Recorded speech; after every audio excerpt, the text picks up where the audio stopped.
Before we begin, I would like actually to thank the Strand bookstore, especially Emily Simpson, who expressed immediate interest when I first spoke to her about this reading and made tonight's event possible.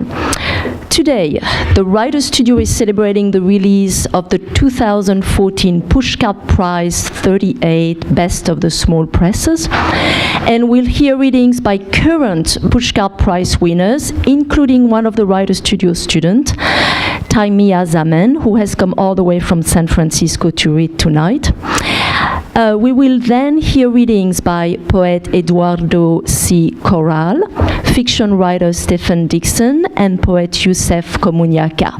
Unfortunately, Sigrid Nunes got sick and lost her voice.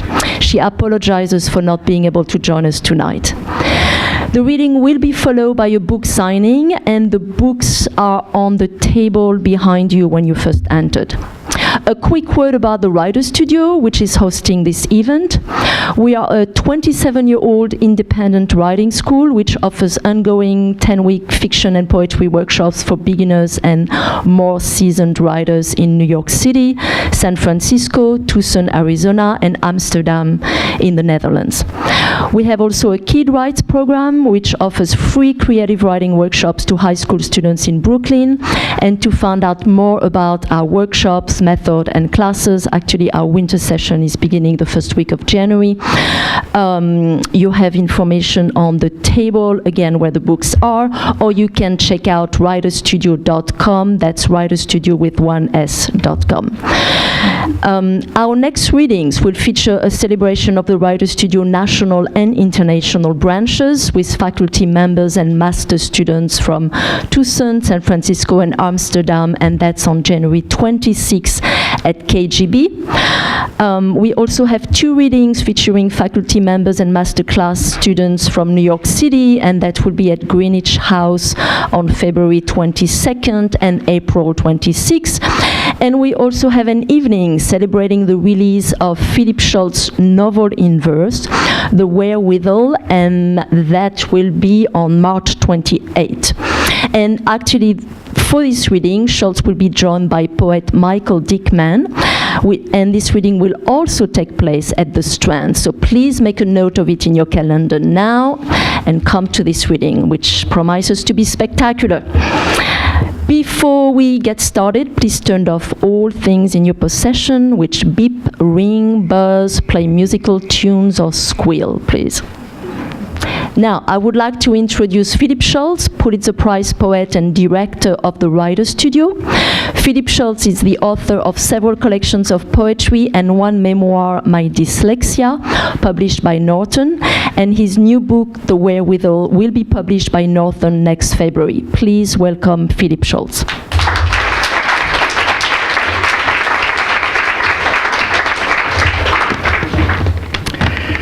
Well, thank you all for coming on a rainy night.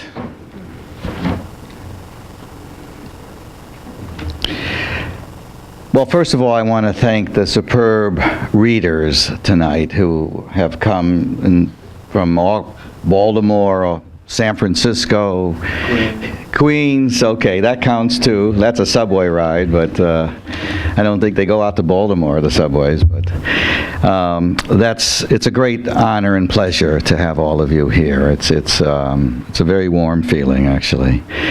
And we're celebrating Bill Henderson and his Pushcart Prize. It's become an annual event. And it's really an incredible success story when you think about how Bill created something out of nothing that did so much for so many over so long a time. And this is the 38th year of the Pushcart Prize, and I believe it's the 40th year of the press. It's quite an accomplishment when you consider that most literary endeavors of less ambition last only a few years. Since Bill is a close friend out on the east end of Long Island, where we both live and walk our dogs, I can say with some conviction that his accomplishment is an act of willful imagination and benevolence, and not a money-making proposition. It has always been a struggle, sometimes a great struggle, But here it is, stronger than ever, in this latest and I think strongest edition. It's an honor and pleasure to introduce Bill Henderson, who among many other attributes and honors is the author of 6 memoirs. Bill.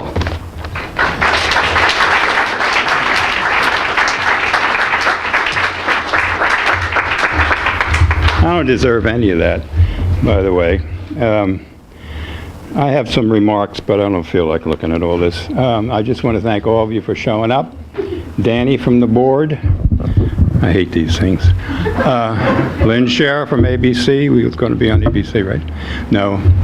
Alex Henderson, my nephew. My daughter Lily Henderson. A lot of people. And all you readers, too. Going way back, I want to thank some of the people who are not here, because this is not about me, it's about a whole lot of people, particularly our founding editors, and a lot of them are gone, no longer with us, as it's put. Anais Nin, Buckminster Fuller, Charles Newman, Harry Smith, Hugh Fox, Leslie Fiedler, Nona Balakian, Paul Bowles, Paul Engel, Reynolds Price, Ted Wilentz, and William Phillips are founding editors of the Pushcart Prize, and have gone on. And I owe so much to them because of Bill Henderson back in 1975, when I thought this up, had said, I want to, produce a pushcart, the best of whatever. I had no credentials. I was recently fired from my job at Doubleday. I deserved a firing, by the way. The only thing I did at Doubleday was start the baseball team, the softball team, and we allowed guys from the mailroom and women to play, so I would think I might have been fired for that. Anyway, all these people helped out, and over the years, thousands of writers, thousands of small press editors in 38 years have made this a possibility, and I did almost none of this myself. So I have to thank them. Back in the old days, 1976, we had a book about 450 pages and maybe 100 presses sent in nominations. Now we have almost 800 presses sending in nominations, and the book is rather fat, as you see. It's 653 pages. Even that will not hold the glories from the small presses of today.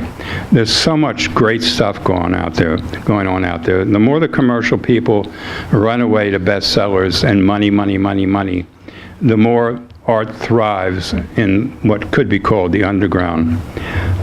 By the way, this gathering is so huge, it reminds me of those old shots. I don't know if you remember from the Gotham Book Mart. It reminds me of those great old Gotham Book Mart days, where we had our first party, by the way, in 1976, and such a great gathering. And also, I was walking around here looking at all these books, and I'm hearing all the people saying, books are dead, e-books are coming in, it's all over for books. Bullshit. Look at this. This is terrific. And I don't think books are dead. Throw away your e-books. And really, you'll see a little, if I can toot my own horn briefly, there's a letter from me in the New York Times on Monday on the very same subject. So that's all I've got to say. I want to thank Phil for doing this for year after year after year. Every year, I tell the same story. I'm going to tell it again. We were hanging out at the Lion's Head, and Phil tells the story on himself. And I know that you have been here before, have heard it before, but I told him I was going to start this anthology of the best from the little magazines, and Phil said he thought it was kind of dumb. And he had an eagle eye on me then. And I had a bit to drink, so I forgot about it, and that he said it was dumb. But for 10 years now, Phil has, at least, has it been 10 years? And Isabel have been producing these wonderful celebrations of the Pushcart Prize. And I thank him. It's an awful lot of work to do this, and he does it from his heart, and he has a great heart. He's won a Pushcart Prize and a Push and a Pulitzer. So, anyway. Gracias. Thank you. Can everybody hear me? Good. It's an honor to be here. Thank you to everybody at the Pushcart and the Strand. As an undergraduate at Arizona State University, I spent many hours flipping through the anthology's back editions of the Pushcart. So it's a pleasure and honor to be in one. Finally. I'm going to read the first poem from the book. is an ekphrastic poem, and poem inspired by art, in this case a painting. And this poem steals lyrics from the Prince song Little Red Corvette, and my nephew will tell you that's the best part of the poem, so I'll leave it up to you. Our completion, Oil on Wood, Tina Rodriguez, 1999. Before nourishment, there must be obedience. In his hands, I was a cup overflowing with thirst. Eighth ruler of my days, ninth lord of my nights, he thrashed above me like branches. Once, after weeks of rain, he sliced a potato in half to remind me of the moon. The dark slept in the small of his back, the back of his knees, pale music. We'd crumble the Eucharist and feed it to the pigeons. Si vergüenza, escuincle, he who makes things sprout. In the margins, in a book of poems by Emily Dickinson, he scribbled, she had a pocket full of horses, Trojan, and some of them used. Often, I mistook him for a storyteller when he stood in the rain. A su izquierda, huesos. A su derecha, mapas de cuero. When I'd yawn, he'd pluck black petals out of my mouth. Next poem is titled Watermark, and this poem steals two phrases from the Gwendolyn Brooks poem, A Boy Breaking Glass. And this poem, I repeat the word socorro again and again. And in Spanish, when you call that word out urgently, it becomes a call for help. And also, socorro is my mother's name. So, you see what I did there? I have a master's.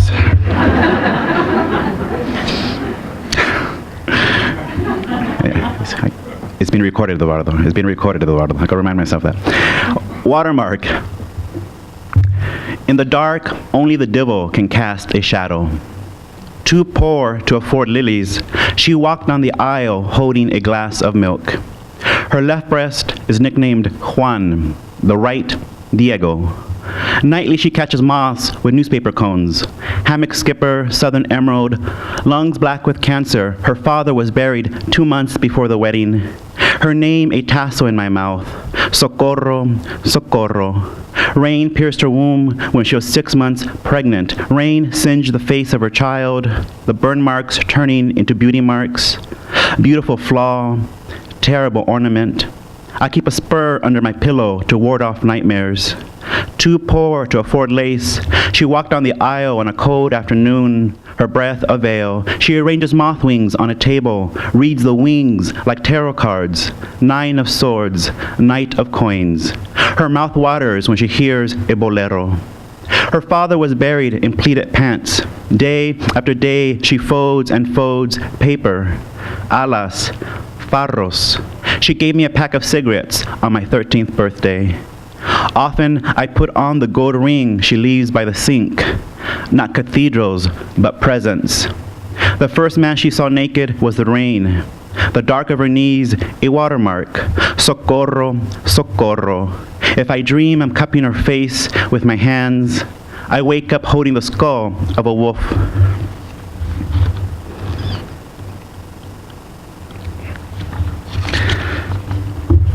Acquired immune deficiency syndrome. At 1:45, blue beetles crawling along the minute hand of the wall clock. I awaken, panicked, next to my lover, a caramel-hued cello asleep on embroidered linen. A light bulb blazes, burns out, a doe's flash a white tail that instructs the fawn to follow its mother in flight. I hurry down a hallway, through a door, into a pasture where mules are grazing. Moonlight floats in the air like coarse cloth, silver-speckled and woven on the looms of mirrors. Once I tore into the torso of my cello and discovered its heart, a pair of horseshoes caked with red clay. The mules surround me, necks bent, nostrils pluming out different lengths of breath. I toss off my robe. A mule curls its tongue around my erection. I throw my head back and stare at the slowest lightning, the stars. I'm going to end with the poem that's reprinted in the anthology, and send my gratitude once again to the editors of Poetry Magazine for publishing this poem in the first time. I do code switching in my work. I shuttle back from English and Spanish. The Spanish is never italicized, put in context. There's no glossary. If language is one way of viewing the world, I refuse to privilege one way of viewing over another. The title also functions as a first line. In Colorado, my father scoured and stacked dishes in a Tex-Mex restaurant. His coworkers, unable to utter his name, renamed him Jalapeno. If I ask for a goldfish, he spits a glob of phlegm into a jar of water. The silver letters on his black belt spell sangron. Once, borracho, at dinner, he said, Jesus was not a snowman. Arriba Durango, arriba Orizaba. Packed into a car trunk, he was smuggled into the States, frijolero, greaser. In Tucson, he branded cattle. He slept in a stable, the horse blankets oddly fragrant, wood smoke, lilac. He's an illegal. I'm an illegal American. Once, in a grove of saguaro at dusk, I slept next to him. I woke with his thumb in my mouth. No que no tronabas pistolita. He learned English by listening to the radio. The first four words he memorized, in God we trust. The fifth, percolate. Again and again I borrow his clothes. He calls me Scarecrow. In Oregon, he picked apples, Brea Burn, Jonah Gold, Cameo. Nightly, to entertain his cuates, around a campfire, he strummed the guitarra, sang corridos, arriba Durango, arriba Orizaba. Packed into a car trunk, he was smuggled into the States, greaser, beaner. Once, borracho, at breakfast, he said, the heart can only be broken once, like a window. No mames. His favorite belt buckle, an águila perched on a nopal. If he laughs out loud, his hands tremble. Bugs Bunny wants to deport him. Cesar Chavez wants to deport him. When I walk through the desert, I wear his shirt. The gaze of the moon stitches the buttons of his shirt to my skin. The snake hisses. The snake is torn. Thank you.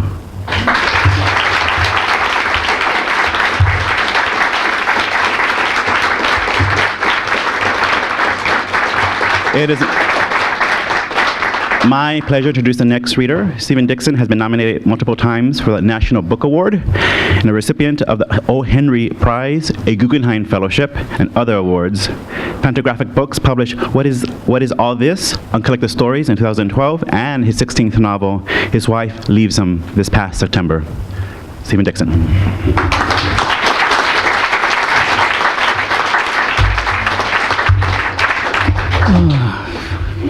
I'm going to read from my last two books. They're short pieces. One will be from His Wife Leaves Him, which came out 3 months ago. And just to set it right, Martin Samuel's wife dies, and they have a memorial, and he goes to bed after the memorial and for the next 370 pages, except for trips to the bathroom and to the kitchen to drink filtered water. There are about 50 pages of dreams separated by ellipses soon after he goes to bed, and I'm going to read 2 or 3 of them. They're very short. Gwen is his wife. Gwen and he are in a motel room. It's stuffy, almost airless, he thinks, and he tries opening the one window, but it won't budge. He lets down the Venetian blind and snaps it shut. They don't even supply the room with a fan, he says, and the shower runs cold. What made us come here? She's lying on the bed in her pajama top, only in her pajama top, watching one of the movie channels on cable. He sits on the bed beside her and runs his hand along her thigh. Not now, she says. I want to watch this. I've seen it before. It's quite good, but the opening's terrifying. You won't want to watch it. You'll cover your eyes, and the scary sounds from it will make you want me to turn it off. You should go out, run, swim, work out in the exercise room, and get yourself a coffee. But please don't disturb me when I'm doing something I like. And she takes his hand off her thigh, slaps it playfully, and turns back to the TV. I'm sorry, he says. I thought I was being affectionate.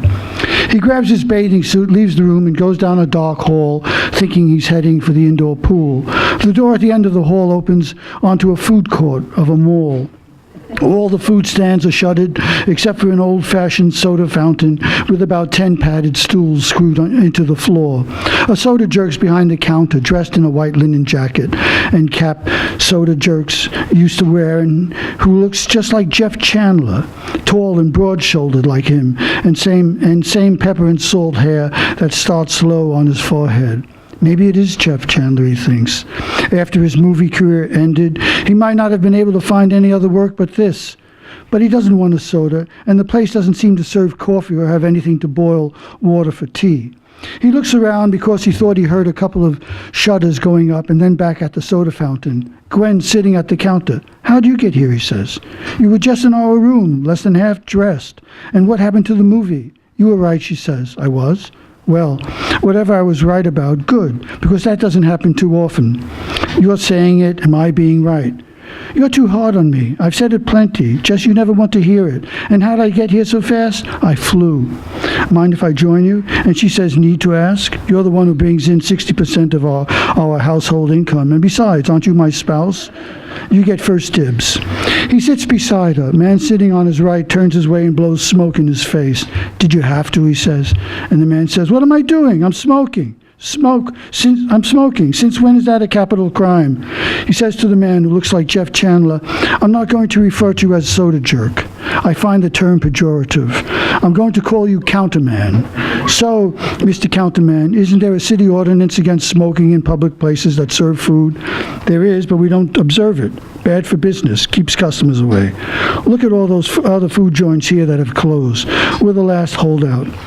He moves to the other side of Gwen and says, "The counterman's the spitting image of Jeff Chandler." "Who's that?" she says. And he says, "Oh, that's right. You were too young. Maybe not even born. Famous movie actor when I was a kid. Used to play a lot of Indian warrior roles. And he always seemed to get gunned down by the cavalry at the end. He was Jewish, you know. You should move to the other side of me so you don't get the guy's side stream smoke. That can kill you too. I'm happy where I am." "What do you have?" the counterman asked her.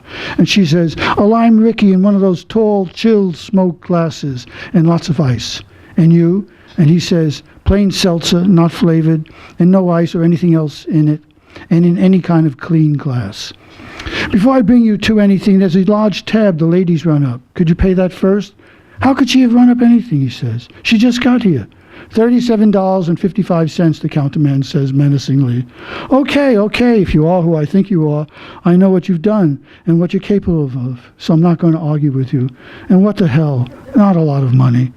He pulls out his wallet and opens it. His credit card's gone. "Oh no," he says, "my worst fear. ...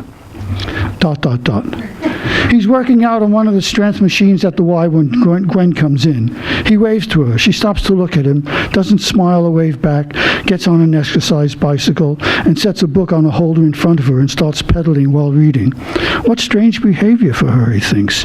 She looks around at him while pedaling. He smiles and mouths, "Hi, what's doing? And why didn't you say hello?" She faces forward again, pedals, looks back at him a couple more times, gets off the bike, wipes it down, and comes over with a book under her arm and stares hard at his face. "It's you," she says. "I told myself when it happened that I'd never forget your face, but here I have. Good thing you kept making yourself obvious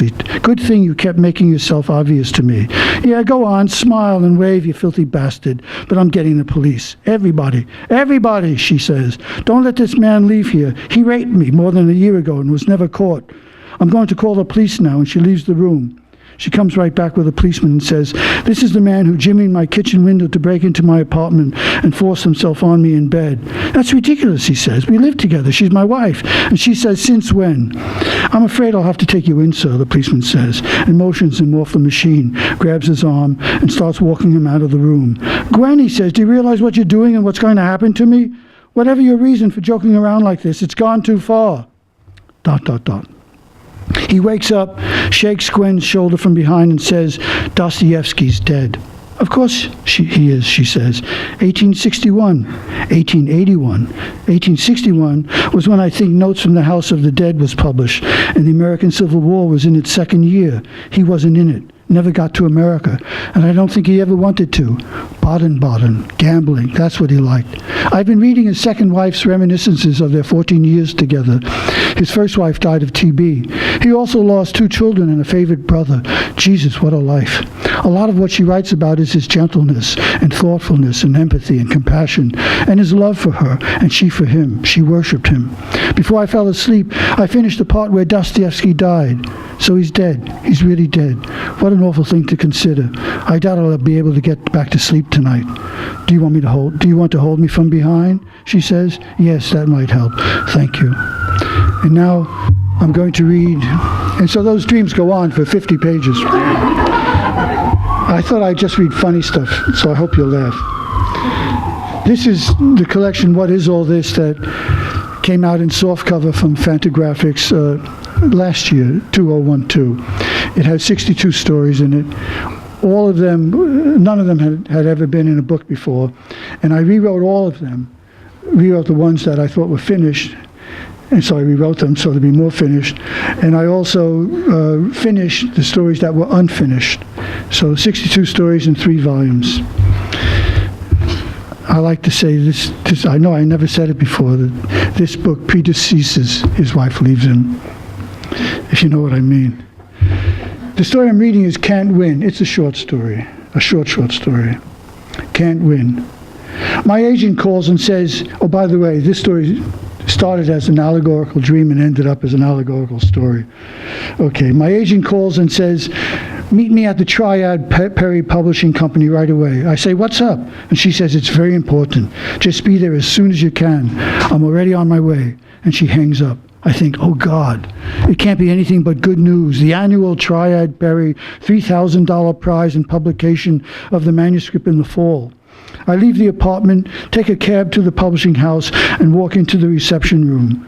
Quite a few people are sitting on couches and chairs there, and the receptionist is behind a desk, a dog sleeping on the floor near her feet. My agent comes out of an office with a man. She says, this is the managing editor, Mr. Whithead. And to him, you tell him, not me. I say, it's bad news, isn't it? And she says, depends how you look at it. Well, take it, but I'm afraid it is. He says, once more, you've been chosen as one of the runners-up in our annual short fiction award, and hands me my manuscript. If this will be any consolation to you, there were again more than 400 applicants for the award. So take pride in knowing that for the 4th year in a row, you were considered good enough to be one of the 5 finalists, a remarkable achievement, or at least record, I think. I shout, God damn it, and slam the manuscript on the receptionist's desk and keep slamming it and shouting, God damn it, God damn it. What the hell stopped you from giving me the prize this year? Because who'd you give it to? And who'd you give it to last year and the years before that? Do you remember? Does anyone here remember? What are some of the names of their books then? Why'd I even have to be dragged down here when you could have just used your brains for a change and mailed me the news? And I throw the manuscript across the room, its pages spilling over most of the people sitting on the couches and chairs. Some of them leap up and snap at the pages before they land on the floor. Others grab the pages off the floor and read them, saying, hey, this is pretty good. You mean pretty damn awful. It's stupid, funny, makes no sense. What the heck's this passage supposed to mean? He's got to be kidding himself. No, he should have won. You mean never have entered? Christ, if he had taken the first prize and you announced it, your whole company would have been disgraced and laughed out of the publishing business and maybe even financially ruined. Why don't you look at my manuscript for next year's contest if you can't publish it sooner? And several of them give Whithead their manuscripts. He piles the manuscripts on the desk and says to me, listen, don't get so excited. If this will be any consolation to you, and I should have told you this before I broke the other news to you, you did take first prize in the Scarf Design Award this year, which entitles you to a $30 check and a mention in the Scarf Designer's News. He gives me the check and holds up a 6-foot scarf for everyone to see. It's all stripes, but bright stripes of 6 different colors and with different colored fringes at the ends of it. Not a bad design, but not what I had in mind for a first prize today. I take the scarf, stick the check between my teeth and rip it in 2, and spit the other pieces out, and grab a bud vase off the desk and shout, idiots! This scarf and check aren't what I came down here for either, and throw the vase to the floor. It smashes, pieces going everywhere, one into the dog's rear leg. It yelps, jumps, and limps around the room as it cries. The receptionist runs over to me and says, "Before, I could have understood your outburst and rage, but injuring that defenseless dog has gone too far." And she shoves me with both hands, and I fall over a chair to the floor. She edges back, shouting, "Don't kick me! Don't beat me! Get him away from me!" The dog's still limping around the room and crying. "That'll be enough of that," Whithead says to me. And to the others, "What about this dog? Whose is it?" "Not mine," my agent says, leaving. "Not mine either," some of the others say. "Of course," he says, "not yours, his, hers, the receptionist, or anyone's. Then what was it doing here in the first place? And what are you going to do about it now?" looking at me. "Okay," I say.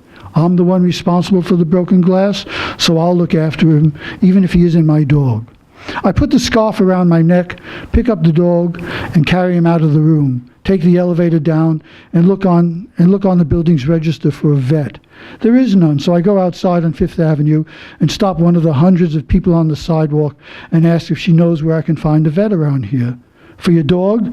And I say, "Yes, for this dog, though he isn't mine." And she says, "Go east on 53rd, then second building on your left after you pass the Pocket Park." The vet's office is on the first floor of a brownstone. I go in, set the dog down, and say to the nurse, "He has a sliver of glass in his rear right leg. Could you have the doctor remove it? I'm not the owner, but I'll take care of the cost." "That'll be $60, and I give it. And she says, "We're a little crowded in here, so can you wait outside?" I look around and see all the seats are taken by people with pets on their laps and in carriers, and one guy with a parrot on his shoulder. And I go outside. The nurse opens the front door an hour later, and the dog comes out with a bandage around his neck. He seems to be walking all right. "Good, you're much better," I say. I tie the scarf around his neck as a leash, walk him back to the publishing house, take the scarf off, and leave him with the receptionist. She doesn't look up, continues typing. The dog falls asleep beside her on the floor. I go home. My mother and sister are there, and I tell them what happened to me today. The agent's call, the publishing house, my letdown, and how mad I got, and the dog and bud vase and consolation prize, and I hold up the scarf. "That's my scarf," my sister says. "The one I designed and knitted myself. I've been looking all over for it. How come you took credit for it when I should have been the one who entered the contest and won?" "What are you talking about?" I say. "I never entered this scarf in any contest." But she grabs it from me and calls the publishing house and says, "Whithead, give me that chief man Whithead." When he gets on the phone, she says, "Look, my brother before is a cheat, an out-and-out lying fraud. He didn't design that first prize scarf or even knit it. I did, and I'm coming right down there to get all the publicity I can get out of winning that contest, and also the $30 check. Some people might think they can't use the money, but baby, I sure can." That's it. Thank you.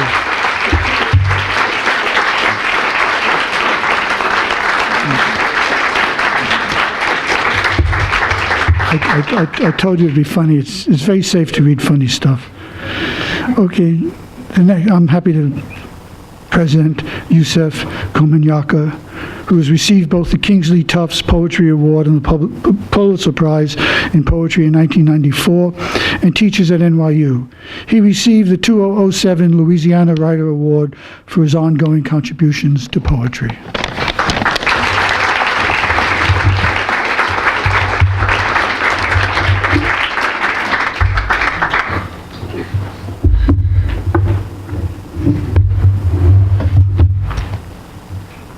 A lot of people out here, yes. Thank you.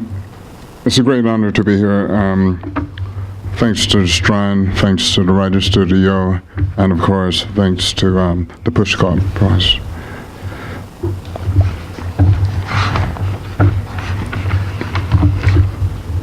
Ode to the Oud. Gourd shape, muse, swollen with wind and the mulberry, tell me everything you're made of, little boat awry. Oblong box of betting doves, pecking pomegranate seeds out of the air. You're the poet's persona, his double in the high priest's third chamber, each string a litany of stars over the Sahara, pear-shaped traveler, strong but so light. Is there a wishbone holding you together? I wish I knew how to open you up with an eagle's feather or a pick whittle from buffalo horn, singing alive the dust of Nubia. Rose-colored, rosewood, seasoned long ago, I wish I could close your 12 mouths with kisses. I envy one blessed to master himself by rocking you in his lonely arms, tongue strung in a row. I wish I could open every sound in you, little ship of sorrow, bend your voice till the names of heroes and courtesans, birds and animals, prayers and love songs swum from your belly. I'm doing this. I'm reading poems that have never appeared in a collection before. Skulking across the snow. The shadow knows, okay, but what is this? The traveler's tale curled like a question mark, a tribe under her back. Snow falls among the headstones. The fat flakes curtain three worlds. In southern folklore, they exhume the old world before skulking out to a new frontier of city lights. They live by playing dead, bounty of lunacy, bounty of what it seems in other extremes. No, I'm not talking about lines stolen into a rock and roll song. No, arch sentimentalist, I'm not speaking of moonlight or a pale world of wanderlust in the desert. But that's not a bad guess. I'm lost in your obscure imagination. Speaking of the dead, you know, Yeats also knew a little something about the occult. Sleepwalking is another story. Yes, the blank space says, wake up, knucklehead, and listen to this. You might be getting on to something here. If I had different skin, would you read me differently? Would you see something in the snow that isn't in the snow? Something approaching genius, would you press your nude body against the pages and try reading something into the life of the speaker? Would you nibble at the edges of my nightmares and shake the taste of death in your mouth? Or would you open your eyes, lost in a field of hyacinth? Well, on a night like this, snow has fallen into my dreams. Lithium or a horse could be a clue, but not necessarily so.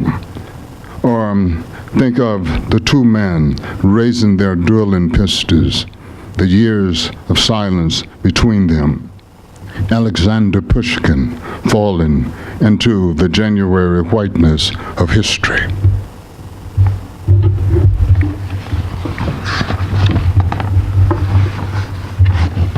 Okay, Islands. This is a poem that appeared in the Pushcart, first published in poetry. An island is one great eye gazing out, a beckoning lighthouse, searchlight, a wishbone compass, a counterweight to the stars. When it comes to outlook or point of view, a figure stands on the rocky ledge, peering out towards an archipelago of glass on the mainland. A seagull's wings touching the tip of a high wave out to where the brain may stumble. But when the mind clambs down from its high, craggy lookout, we know it is truly a stubborn thing and has to leaf through pages of dust and light, through pre-memory and folklore, remembering fars rode down there till they pushed up through the sea floor, and plumes of ash covered the dead, shaking the weight whirls away, and silence filled up with centuries of waiting. Sea urchin, turtle, and crab came with earthly know-how, and one bird arrived with a sprig in its beak. Before everything clouded with cries, a millennium of small deaths, now topsoil, and seasons of blossoms and a single seed. Light edge across salt-crusted stones, across a cataract of blue water, and lost sailors' parrots spoke of sirens, the last word of men buried at sea. Someone could stand here contemplating the future, leafing through torn pages of St. Augustine, or of the prophecies of fishermen, translating spur and folly down to taproot, the dreamy-eyed boy, still in the man, the girl and the woman. A sunny forecast behind today, but tomorrow is beyond words. We behold a body of water. To behold a body of water is to know pig iron and mother wet. Whoever this figure is, he will soon return to dancing through the aroma of dagger's log, ginger lily, and bougainvillea, between chants and strings struck till gourds rally the hill and air, until the church steeple birds fly sweet darkness home. Whoever this friend or lover is, he intones redemptive harmonies. To lie down the remembrance is to know each of us is a prodigal son or daughter, looking out beyond land and sky, the chemical and metaphysical, beyond falling and turning water wheels in the colossal brain of damnable gods, a eureka held up to the sun's blinding eye, born to gaze into fire. At the conquering frontiers, the mind comes back to rest, stretching over the white sand.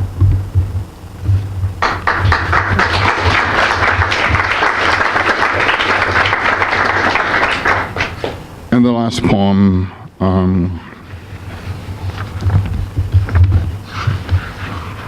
I think has, I won't say what it's about.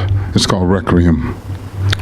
So when the strong unholy high winds whiplash over the soul of marshlands eaten back to a sigh of salt water, the crescent city had already been shook down to her pylons, her floating ribs, her spleen and backbone left trembling in old world facades and postmodern lethargy, lost to waterlogged memories and quick-claim deeds, exposed for all eyes, damnable gaze, plumb-lined and heart-throb, ballast and water taper. Already the last ghost song of the Choctaw and the Chippewa long gone, no more than a drunken curse among the oak and sweet gum leaves, a tally of broken treaties and absences, echoing cries of birds over the barrier islands, inherited by the remittance man, Scalawag and King Cotton, and already the sky was falling in on itself, calling like a cloud of seagulls gone ravenous as the Gulf, reclaiming its ebb and flow chart, while the wind banged on shutters and unhinged doors from their frames, and unshangled the low-ridged roofs, while the believers hum Precious Lord and Deep River as horsehair plastered walls gallop along the surge. Already folklore began to rise up from the buried lollygag and sluice, pulsing beneath the Big Easy, rolling between and through itself, caught in some downward tug and turn, like a world of love affairs backed up in a stalled inlet, a knelt-down army of cypress, a testament to how men dreamt land out of water, where bedrock was only the heart's bump and grind. Its deep dark churn and acceleration blows it down to those unmoored timbers, already nothing but water mumbling as the eye lingered on a single question, then turned the gauzy genitalia of Bacchus and Zulu left dangling from magnolias and rain trees already. Thank you.